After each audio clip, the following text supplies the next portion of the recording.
చదవబడినటువంటి లేఖన భాగానుసారంగా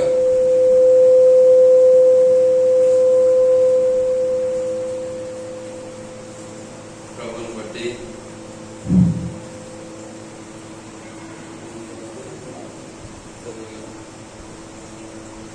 దేవుడు మనకిచ్చినటువంటి గొప్ప ఆధిక్యతను బట్టి దేవుడికి స్తుతి చెల్లిస్తున్నాం.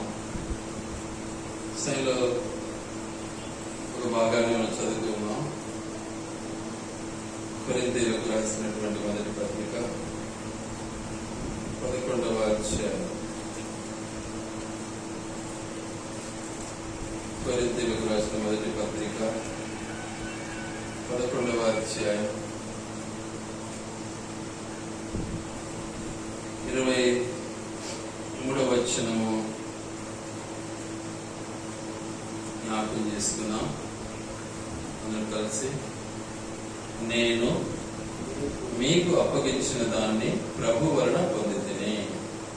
ప్రభువైన యేసు తాను అప్పగింపబడిన రాత్రి ఒక రొట్టెను ఎత్తుకుని కృతజ్ఞతాస్తుతులు చెల్లించి దాన్ని విరిచి, ఇది మీ కొరకే నా శరీరం, జ్ఞాపకం చేసుకుని దీన్ని చేయడం చెప్పాను.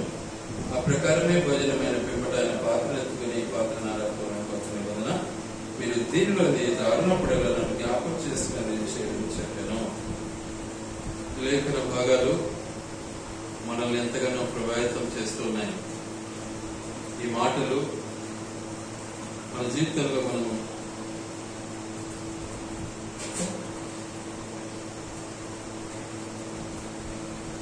నేర్చుకోవాల్సినటువంటి గొప్ప విషయాలు ఇక్కడ మనం చూస్తాం. ఇక్కడ ఉన్నటువంటి మాట ఏంటి? 23వ వచనం ఏం చదువుకున్నాం? నేను మీకు అప్పగించిన దానిని ప్రభు వలన పొందితిని. జ్ఞాపకం చేసుకోవాలి ఈ మాటలు. అపోస్తలుడైనటువంటి పౌలు గారు ఆయన స్వయాన ఈ పని చేయాలి, ఆయన సొంతం ఈ పని చేయాలి, ఆయన ఇష్టంగా తన ఇష్టానుసారంగా ఈ పని చేయాలి. ఏమంటున్నాడు ఇక్కడ? ఈ పని ఎవరిచ్చారు నాకు? ప్రభు అప్పగించాడు అంటున్నాడు. ఈ పని ఎవరిచ్చారు ఆయనకు? ప్రభు అప్పగించాడు. ఇది వాస్తవానికి నేను ప్రభు వలన పొందితిని, నాకే నేను చేయటంలే. కానీ మనమైతే ఏమని ఆలోచిస్తాం? నేను చేస్తున్నాను అనే స్వభావాన్ని మనము కలిగి ఉండటానికి ప్రయత్నిస్తాం. నెవర్, అది ఎన్నటికీ తగదు. దేవుడు మనకిచ్చిన పని ఇది. పౌలు గారు అంటున్నారు, దేవుడు నాకు ఇచ్చిన పని ఇది అంటున్నాడు. కాబట్టి మనము నేను చేసే పని అనే హక్కు మనకు లేదు. ఇది దేవుడు మనకి ఇచ్చాడు. ఏమిచ్చాడు ఒకసారి జ్ఞాపకం చేసుకున్నాం. చదివిన లేఖన భాగానుసారంగా 4వ వచనం ఏమంటుంది? అప్పుడు పస్కా అను యూదుల పండుగ సమీపించెను. చూసారా? అప్పుడు పస్కా అని యూదుల పండుగ సమీపించెను. పస్కా అనేది ఒక పండుగ. పస్కా పండుగ నిజంగా సంభవించింది. పస్కా పండుగను మనము చేశాం. పస్కా పండుగ వచ్చింది. అయితే అక్కడ పస్కా పండుగను ఆచరించడానికి వాస్తవానికి బహుజనులు అక్కడికి వచ్చారు. 5వ వచనం ఏమంటుంది? కాబట్టి యేసు కన్నులెత్తి బహుజనులు దాని యొద్దకు వచ్చుట చూచి, చూసారా, బహుజన సమూహము ఆయన దగ్గరికి వచ్చింది. దేనికోసం వచ్చారు? పస్కా పండుగ సమీపమైంది కాబట్టి వచ్చారు. జనులు ఆయన దగ్గరికి వచ్చారు. ఇప్పుడు పస్కాలో నిజంగా పస్కాలో ఏముంటుంది? పండుగ. పస్కా పండుగ. భోజనం ఉంటుంది, భుజించాలి. మరి భోజనం ఎక్కడి నుంచి తేవాలి? ఎలా తేవాలి? ఇక్కడ అన్నాడు, ఇది వాస్తవానికి మీ కొరకైన నా శరీరము అన్నాడు. ఇక్కడ అన్నాడు, మీ కొరకైన నా శరీరము అన్నాడు. అయితే ఇక్కడేమంటున్నాడు, మీరు భుజించుటకు ఎక్కడి నుండి రొట్టెలు కొని తెప్పించమని ఫిలిప్పు అడిగాను. చూసారా ఏం చేశాడు? వీళ్ళకు భోజనాలు ఎలా చేయాలి, ఎక్కడి నుంచి తేవాలి, ఎలా ఇంతమందికి భోజనాలు పెట్టాలి అన్నటువంటి నిజంగా ఒక వింతైనటువంటి ప్రశ్న వేశాడు ఫిలిప్పుతో. అయితే ఫిలిప్ అన్న మాట ఏంటంటే, కొంచెము కొంచెము ఇవ్వడానికైనా కనీసము 200 దేనారాల రొట్టెలు కావాలి. 200 దేనారాల రొట్టెలు కావాలి. ఆ కాలంలో ఆ దేనారం అంటే ₹1. ఆ కాలంలో అంటే దాదాపు చెప్పాలి అంటే 28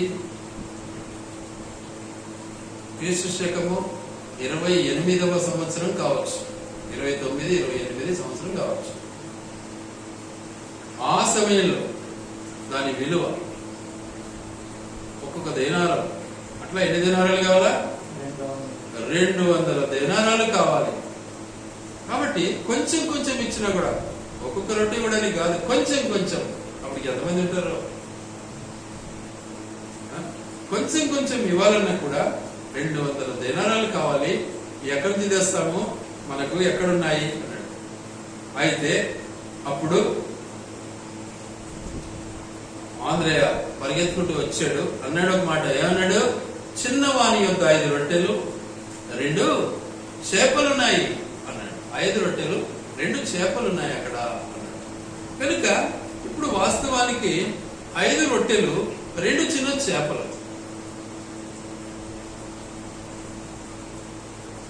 5-2 7 అవుతుంది. 7 యొక్క ఉద్దేశం ఏంటిది పరిశుద్ధ గ్రంథానుసారంగా అంటే సంపూర్ణత. 7 అంటే సంపూర్ణత. 1, 2, 3 అనే ఈ నంబర్లకు బైబిల్ ప్రకారం ఎన్నో అర్థాలు ఉన్నాయి. ప్రవచితమైన ఒకరోజు జ్ఞాపకం చేసుకున్నాం. సంపూర్ణమైనటువంటి పరిస్థితి అది. సో 5 రొట్టెలే ఉన్నాయి, 2 చేపలే ఉన్నాయి. కనుక ఈ 2 చేపలు మనుషులకు అవసరమే, ఈ 5 రొట్టెలు మనుషులకు అవసరమే. ఈ 5 రొట్టెలు ఒక విధంగా మనం చూస్తే 5 ఖండాలు కావచ్చు, 2 చేపలను మనం ఒక పరిధిలో మనం గమనిస్తే 2 నిబంధనలు కావచ్చు. క్రొత్త నిబంధన, పాత నిబంధన. కనుక ఇవి ఈ 7 అనేటివి చాలా మనకు సన్నిహితమైనటువంటివి, అవి చాలా మనకు అవసరమైనటువంటివి. కనుక వాటి యొక్క సంబోధనను దేవుడు ఇక్కడ తెలియజెప్పినటువంటి మాట ఏంటంటే, ఈ రొట్టె విరవబడిన ఈ రొట్టె ఏమైనదంట, ఇది నా శరీరము అన్నాడు. ఇది నా శరీరం, విరిచాను, మీకు ఇస్తున్నాను, ఈ రొట్టెలు మీరు తినాలి అన్నాడు. రొట్టె పెంకు మీద కాల్చి తినే రొట్టె కాదు ఇది. దేవుడు తన యొక్క యేసుక్రీస్తు ప్రభుల వారు తన యొక్క శరీరాన్ని విరిచి మనకిచ్చినటువంటి రొట్టె ఇది. ఒకసారి ఆలోచించండి, ఈ శరీరం నీకు నాకు వద్దా? ఈ శరీరమే కదా ఎంత అందంగా ఉంటుంది. ఎన్ని సబ్బులు పెడతాము, ఎన్ని లిప్స్టిక్లు వేస్తాము, దీనికి ఎన్ని పౌడర్లు వేస్తాము, ఎన్ని క్రీములు రాస్తాము. ఈ శరీరాన్ని తీసి ఇంకొకరికి ఇవ్వగలవాను నీ చేత? కానీ దేవాది దేవుడు దేవుని కుమారుడుగా ఈ లోకానికి వచ్చి, ఇది నా శరీరము, ఈ శరీరాన్ని తినండి మీరు అంటున్నాడు. ఇచ్చాడా లేదా? ఇచ్చాడండి, సంపూర్ణంగా ఇచ్చాడు. ఆఖరి బొట్టు వరకు తన యొక్క పరిశుద్ధమైనటువంటి పవిత్రమైన రక్తాన్ని ఆ కల్వరి శిలువలో కార్చాడు. నీ పరిస్థితి ఏంటి? నీ శరీరమును నీ ప్రభు కొరకు వాడుకుంటున్నావా? ఎంత దౌర్భాగ్య స్థితి ఒకసారి ఆలోచించుకో. నీ శరీరమును నిజంగా దేవుడు తన శరీరాన్ని నీ కొరకు ఎలా వాడుకున్నాడో, నీవేమైనా నీ శరీరాన్ని నీ దేవుని కొరకు వాడుకోవడానికి ఏమైనా ఇష్టపడుతున్నావా? ప్రశ్నించుకో ఒక్కసారి.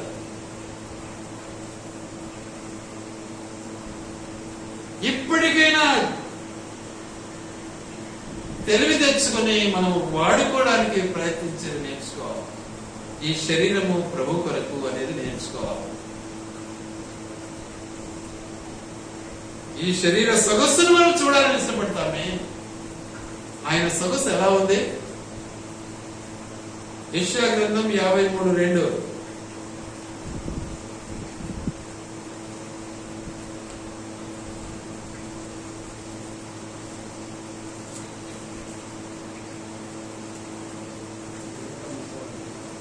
లేత మొక్క వలెను ఎండిన భూమిలో మొలచు మొక్క వలెను ఆయన ఎదుట పెరిగెను. అతనికి స్వరూపమైనను సొగసైనను లేదు. మనం అతన్ని చూచి అపేక్షించినట్లుగా అతని యందు స్వరూపము లేదు. తృణీకరింపబడిన వాడు, విసర్జింపబడిన వాడు, వ్యాధి అనుభవించిన వాడు, చూడనల్లని వాడు.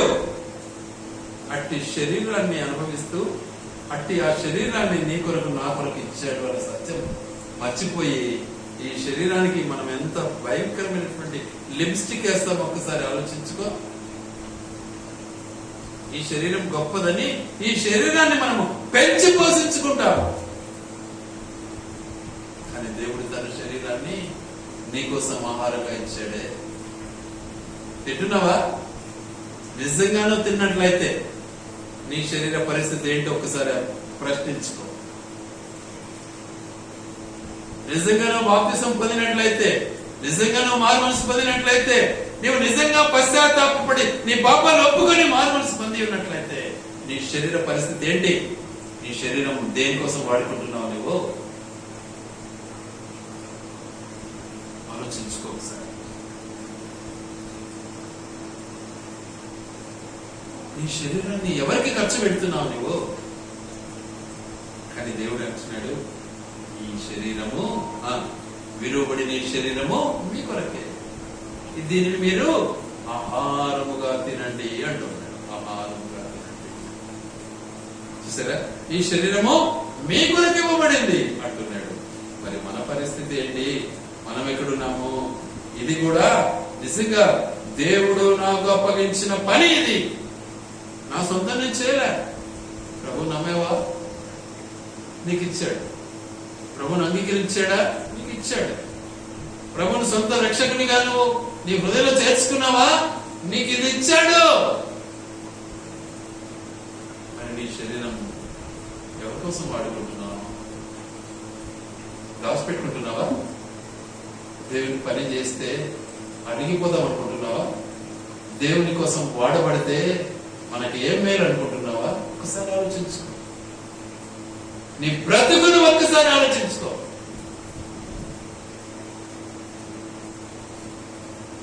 కాబట్టి ప్రభువులో మనం కొనసాగ నిమిత్తమై విలువబడిన తన శరీరాన్ని దేవుడు మనకిచ్చాడు. ఎందుకిచ్చాడు? ఈ శరీరము సమరూపంగా నువ్వు అనుభవించు అన్నాడు. తిను. దాన్ని తినటం వల్ల ఈ శరీరము ఏమైతుంది? ఆయన కొరకు వాడబడేదిగా ఉంటుంది. అలా వాడబడలేదు అంటే వేషధారివే కదా. అలానే వాడబడలేదు అంటే నీకేమని చెప్పాలి? సైతాను క్రియలు నీలో ఉన్నాయని కదా అర్థం. కాబట్టి నువ్వు వాడబడడం నేర్చుకోవాలి. అహర్నిశల ప్రభు పని చేయటం నీ సొత్తది. ఎందుకంటే ఆయన శరీరంలో పాల్పొందుతున్నావా? ఆయన ఇచ్చిన భిక్షను అనుభవిస్తున్నావా? ఆయన నీకోసం విరిచినటువంటి శరీరంలో పాల్పొందుతున్నావా? ఒకసారి ఆలోచించు. అలా నువ్వు లేకపోతే దేవుని బిడ్డవు కాలేవు, సైతాను బిడ్డవే. గ్యారెంటీ. అందుకే నేను అన్నాడు, అయ్యా ఇది నా సొంతంగా చేయలేదు నేను. ప్రభువా 5 రొట్టెలు 2 చేపలు ఉన్నాయి అతని కాడ. చూసారా ఎట్లా ఉంది పరిస్థితి? ఎంత అయోమయము, ఎంత అద్భుతము. ఏం చేశాడు దేవుడు? ఆకాశం వైపు తన చేతులు చాపి ఆ రొట్టెలను ఆ చేపలను ఆశీర్వదించి పంచమన్నాడు. పంచండి అందరికీ అన్నాడు. నువ్వు పంచుతున్నావా? పంచే హక్కు నీకు లేదా? పంచే హక్కు నీకు దేవుడు ఇవ్వలేదా? ఎందుకు ఇంకా వేషధారిగా ఉంటాం మనం? ఎందుకు దొంగ పని చేస్తాం? ఇంకా మనం దాక్కుని ఎందుకు జీవిస్తూ ఉంటాం? దొంగలమా? దేవుడు మనల్ని కనుక్కోలేడా? జాగ్రత్త పడండి. మనం ఆయన శరీరం పాలు పొందుతున్నాము అంటే ఆయన పనిలో పాలి భాగస్థులము అని అర్థం. అలా నువ్వు చేయలేకపోతే ఆయన బిడ్డవు కాలేవు. ఎందుకంటే ఇస్కరియోతు యూదా కూడా తీసుకున్నాడు చేయలేసి, కానీ ఏమైనాడు? కడుపు పగిలి పేగులు బయటకు వచ్చి తల్లకిందులుగా పడిపోయి చచ్చిపోయినాడు. మన పరిస్థితి ఏంటి? అది అవసరమా మనకు? ఇస్కరియోతులా ఉందామా? ఇస్కరియోతుకు మోక్షం లేదు. కానీ శిష్యులందరూ తిన్నారు, హతులయ్యారు, పరలోక రాజ్యానికి వారసులయ్యారు. ఆయన సింహాసనం ఎదుట 20 నలుగురిలో వారు కూడా చేర్చబడి ఉన్నారు. అవునావా? నువ్వు ఉన్నావా? సరే ఆలోచించాలి. వాటిని మనం పొందాలి కదా. మరి ఆయన బలలో సునాశనకై ప్రసాదం అయ్యేది ఏమన్నా? యేసు శరీరం అండి. అందరికి పొందరా? దేవాలయాల్లో, మందిరాల్లో అక్కడక్కడ ప్రసాదం వస్తారు, అట్లా ఇవ్వం కదా అందరికి. రక్షణ పొంది ఉంటేనే, మార్పుల్స్ పొంది ఉంటేనే అర్హులు, బాప్తిసం పొంది ఉంటేనే అర్హులు, యేసు ప్రభువును తన సొంత రక్షకునిగా తన హృదయంలో చేర్చుకొని ఉంటేనే అర్హులు. కాబట్టి ఆయన ఇచ్చినటువంటి గొప్ప ఆధిక్యత, ఇది నా శరీరము, ఇది నా శరీరము గనుక ఏం చెప్పన్నాడు? మీరు దీనిని అందరికి పంచండి అన్నాడు. ఈ 5 రొట్టెలు, ఈ 2 చేపలు అందరికి పంచండి. పంచి ఏం చెప్పన్నాడు? మిగిలిన వాటిని ఏం చెప్పన్నాడు? మళ్ళీ మిగిలిన వాటిని గంపలకెత్తండి. ఒకటి కూడా, ఒక మొక్క కూడా చెదిరిపోకూడదు. మనం ఏం చేస్తాం? మిగిలినన్ని తీసుకొని చెత్తగుళ్ళు వేస్తాం కదా. మనం తినేటప్పుడు మిగిలితే ఏం చేస్తాం? చెత్తగుళ్ళు పారేయండి అంటాం. ఎంత గొప్పలో మనమంతా. యేసు ప్రభు అంత గొప్పడు కాదు కదా. ఆయన పారేలా. ఆయన ఏం చేశాడు? గంపలకెత్తండి అన్నాడు. 12 గంపలు ఎత్తాడు. ఒక్కొక్క గంప ఒక్కొక్క శిష్యునితో సమానం. ఒక్కొక్క గంప ఒక్కొక్క దేశంతో సమానము. 12 భాగాలుగా 12 స్థలాలకు దేవుని యొక్క సువార్తను ప్రకటించండి, పంచండి. నువ్వు చేసావా ఈ పని? చేస్తున్నావా? అవసరం లేదా నీకు ఇది? ఎందుకు బైబిల్, ఎందుకు ఈ ప్రార్థన?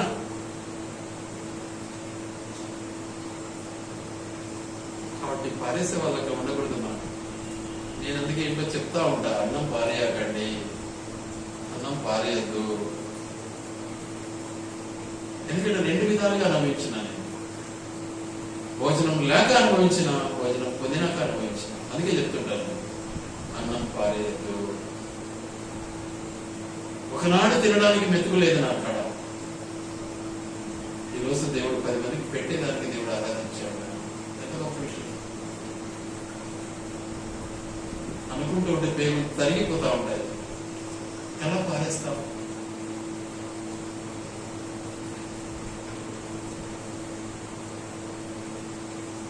నా తల్లి నాకు నేర్పిన బోధ ఇది. నా దేవుడు నాకు ఇచ్చిన బోధ ఇది. నా దేవుడు నాకు ఇచ్చిన ఆహారం ఇది. ఇతరులకు పంచుకోవడమే నా బాధ్యత. కాబట్టి మనం అందరం ఆ పని చేయాలి. అలా చేయలేకపోతే మన నిజంగా నిజ జీవితం ఏంటి? ఇస్కరియోతు లాంటి జీవితమే. ఆలోచించండి. హృదయంలో నాటుకోవాలి, మాటలు భద్రపరచుకోవాలి, క్రియలో ప్రయోగించాలి. ప్రయోగం లేకపోతే నీ జీవితం వ్యర్థం. తర్వాత ఏమన్నాడు? ఒక మాట అన్నాడు మళ్ళీ 25వ వచనం. ఆ ప్రకారమే భోజనమైన పిమ్మట ఆయన పాత్రను ఎత్తుకుని, ఈ పాత్ర నా రక్తము వలనైన క్రొత్త నిబంధన, మీరు దీనిలోని త్రాగునప్పుడల్లా నన్ను జ్ఞాపకం చేసుకోండి అన్నాడు. మీరు ఆలోచించండి. నిజంగా ద్రాక్ష రసం కావచ్చు, లేకపోతే జ్యూస్ కావచ్చు, లేకపోతే పానీయం కావచ్చు, కడుపు నిండుతానే దాన్ని వారేస్తారు. ఆయన వచ్చి పర్యంతము జ్ఞాపకం పెట్టుకునేది నేర్చుకోవాలి. నువ్వు తాగుతున్నావా? ఏంది తాగుతున్నావు? ఆయన కార్చినటువంటి పవిత్రమైనటువంటి రక్తం. అది మామూలుది కాదు. అట్టి ఆ రక్తాన్ని నువ్వు త్రాగుతూ మరి ఆయన పని చేయకపోతే ఆ రక్తం ఎంత పని చేసింది తెలుసా? ప్రపంచ జనాలి యొక్క పాపాన్ని కడిగేసింది. ప్రపంచ జనాలికి నిజంగా ఏమాత్రము కొదువ లేకుండా ప్రతి ఒక్కరిని కొనేసింది ఆ రక్తం. మరి నీ రక్త పరిస్థితి ఏంటి? ఒకసారి ఆలోచించు. కాచిన రక్తము ఎంత విలువైనది. అది బయట నీకు దొరికేది కాదు. లక్షల కోట్లు పెట్టినా దొరకదు. మరి ఆ రక్తం నీకోసం దారిపోసాడే. మరి కడుగబడిన నీ శరీరము, కడుగబడిన నీ రక్తము, కడుగబడిన నీ హృదయము, నీవు మరి ఆ రక్తానికి ప్రతి ఏం చేయాలో ఆ రక్తం యొక్క విలువను ఇతరులకు పంచుకోవాలి. సరే ఆలోచించు. ఎప్పుడు ఏడుపు గడ్డి బతుకు మనది. ఎవరికి పంచుకోలేము మనం. ఎప్పుడు ఇంట్లోనే మనం ఉండాలా? ఎప్పుడు ఎవరితో సంగతి మనకొద్దు. ఎవరికి మనం యేసు ప్రభువును పంచకూడదు. యేసు రక్తం తాగుతాం కానీ ఇతరులకు పంచాం. ఎంత స్వార్థం ఇది అని చెప్పాడా దేవుడు? ఏమన్నాడు? ఒక మాట చాలా స్పష్టంగా అన్నాడు ఇక్కడ. ఏమన్నాడంటే,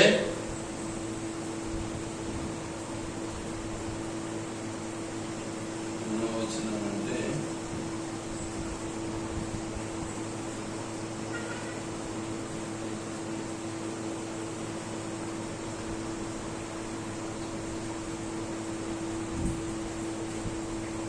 ఇరవై 26వ వచనం ఒకసారి చదువుకుందాం అందరం.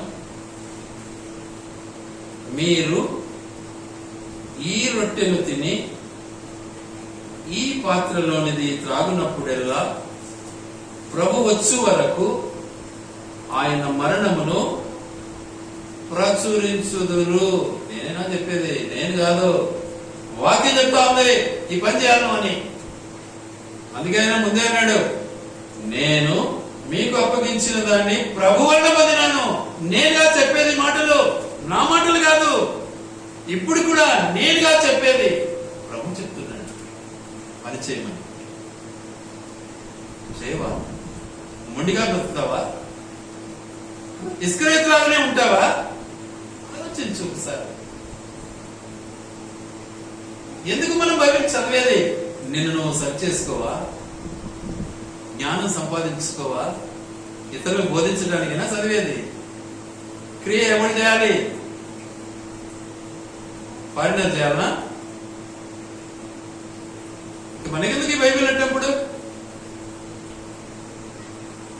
తాత ఆడినటువంటి ఆ చంటి బిడ్డ మేరీ జోన్స్ బైబిల్ కావాలి నాకు ప్రాణాలను తెగించింది. నువ్వు ఎప్పుడైనా ప్రాణం తెగించావో బైబిల్ కావాలని? ఆలోచించుకో ఒకసారి. నాకు బైబిల్ కావాలని బొంబాయికి పోయినా, నేను బైబిల్ కొనడానికి. ప్రస్తుతానికి ఒక బైబిల్ నా దగ్గర ఉంది, ఒకటి పోగొట్టుకున్నా.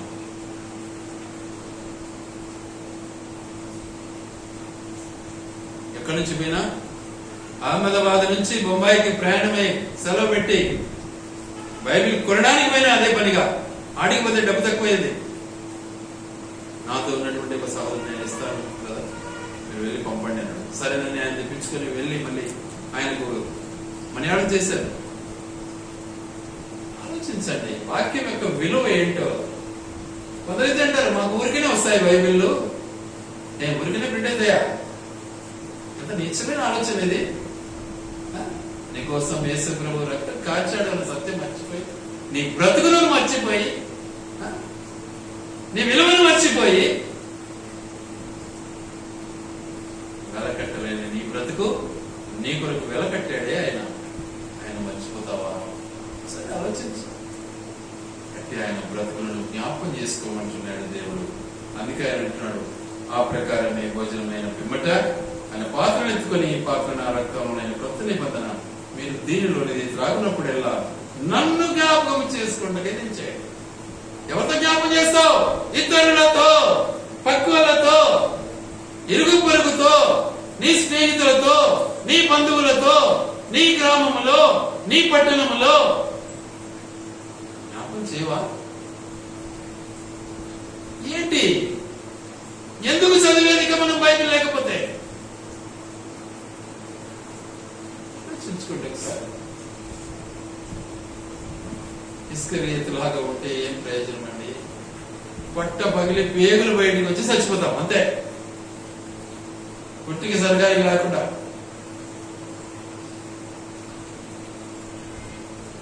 ఏది బాగుంటుందో ఒకసారి ఆలోచించుకోండి.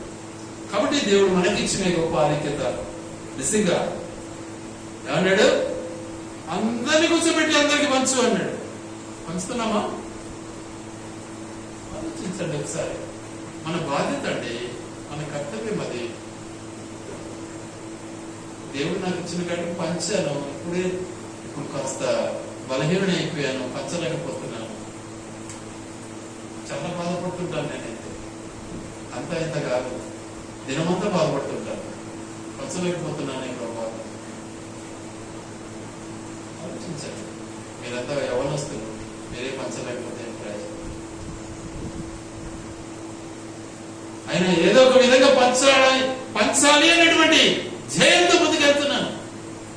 ఏదో ఒక విధంగా నేనైతే దేవుడి పని చేయటంలో ముందుకు సాగుతూనే ఉన్నాను, ఇందులో సందేహం లేదు.